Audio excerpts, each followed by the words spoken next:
I probably first started reading comics when I was, 5 or 6 years old. Well, I have an older brother who's 4 years older than me, and if you have an older sibling that's the same sex, you want to do everything that they do. Like, my brother was really athletic, so I played a lot of sports, even though I am as far from athletic as possible.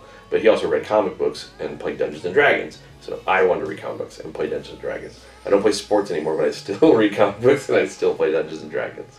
Neil Gaiman has one of the best, explanations of it. You take the stuff in your life, and the interesting stuff that pops through your life, you ask of that interesting stuff, what if something else?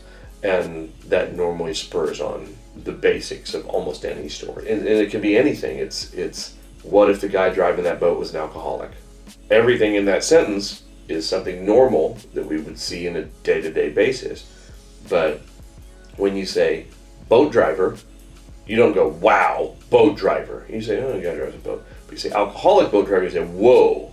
Like, that automatically sets up stuff in your head of what could go wrong.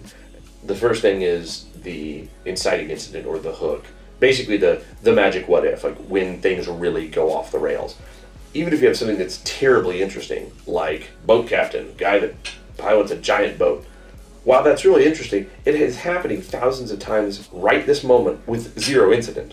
It's boring. So the inciting incident being what makes it cool.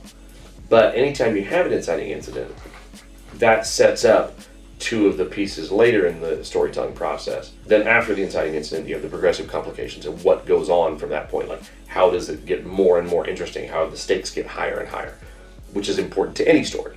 You have to have interesting things happen that make the stakes rise in this story. But also the idea of the climax and the resolution is you have to stick the landing of any story.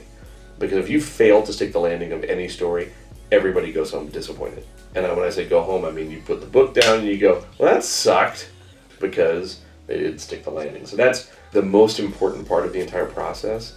You can actually have a fairly dull premise and fairly mundane escalation of stakes. As long as you make the ending worthwhile, people will always talk about your story. People always say, oh, I saw that, or I read that, and man, was it good. That's the difference between failure and success. I currently write Green Hornet at Dynamite Comics. But at the same time I was writing Green Hornet, I was writing Tron for Disney. I did a book called El Diablo for DC Comics. I did a book called Heaven's Devils at Image Comics.